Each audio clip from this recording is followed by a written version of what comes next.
আসসালামু আলাইকুম বন্ধুরা, আমি হোসনা রাবিতি আপনাদের সামনে বরাবর মতো একটা ভিডিও নিয়ে আসলাম। গোশত রান্না করব।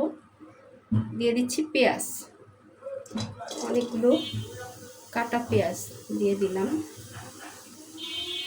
এখানে দিয়ে দিচ্ছি একটু পানি পেঁয়াজটা সিদ্ধ হওয়ার জন্য।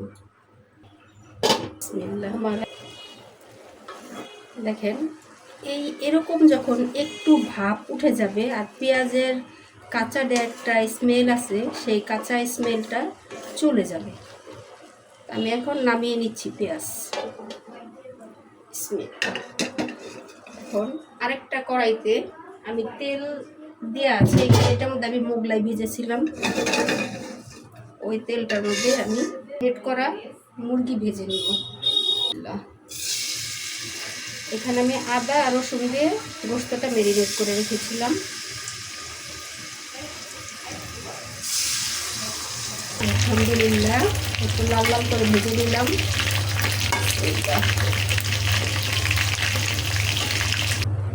ভাজা হয়ে গেছে গোশতগুলো। এখন দিচ্ছি সিদ্ধ করে রাখা পেঁয়াজগুলো।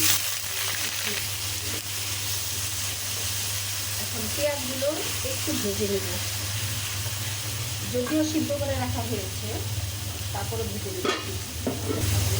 আদা রসুন বাটা, আমি সবসময় দিনের আলোতে ভিডিও করি, রাতে খুব কম ভিডিও করি। পেঁয়াজ ভাজা হয়ে গেছে, দিচ্ছি ধনিয়ার গুঁড়ি। রান্নাটার মধ্যে সব মশলা একটু বেশি বেশি লাগবে। গরম মশলার গুঁড়ি এখানে সব আছে, এলাচ, দারচিনি, জয়ত্রী, জয়ফল সব আছে এখানে। হলুদের গুঁড়া,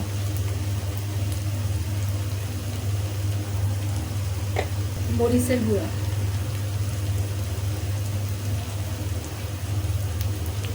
এখন দিয়ে দিব মশলা সিদ্ধ হওয়ার জন্য একটুখানি পানি।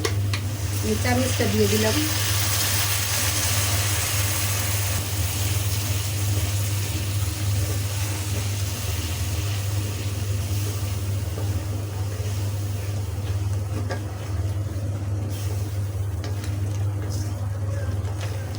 স্বাদ মতো দিব লবণ।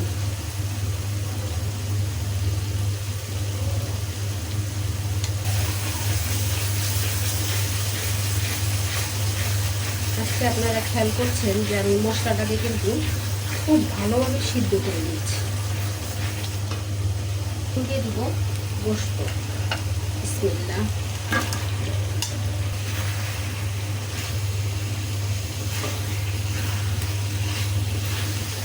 ঢাকনা দিয়ে 5 মিনিটের মতো একটু কষিয়ে নেব। আমি এক্সট্রা কোনো কষানোর জন্য পানি দিব না।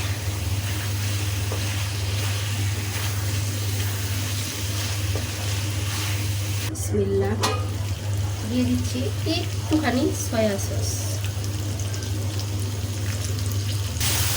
এভাবে রান্না করলে দেখবেন গরুর গোশত থেকে এই রান্নাটা খেতে ভালো হয় বেশি। আপনাদের সাথে আমি কত ধরনের মুরগি শেয়ার করেছি, আমার পেজে গেলেই দেখতে পারবেন যে কত ধরনের মুরগি রান্না আমি শেয়ার করেছি। কষানোর কাজ শেষ, এখন দিয়ে দিব ঝোলের জন্য পানি। পানি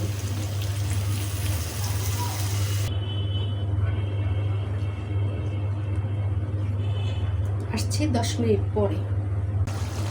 দিয়ে দিলাম কয়টা কাঁচামরিচ।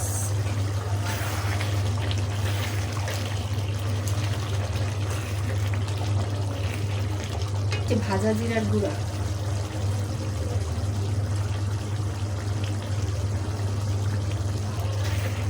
দেখেন পেঁয়াজগুলি একদম গলে গলে গেছে। এই কারণে পেঁয়াজটা একটু সিদ্ধ করে দিলে পেঁয়াজটা গলে গলে যাবে, আর একটা স্মেলও খুব সুন্দর একটা স্মেল আসে। কাঁচা পেঁয়াজটা একটু হালকা ভাপ দিয়ে নিলে। রান্না এখানে শেষ করছি। সবাই ভালো থাকেন, সবার প্রতি রইল অনেক অনেক শুভকামনা। আল্লাহ হাফেজ।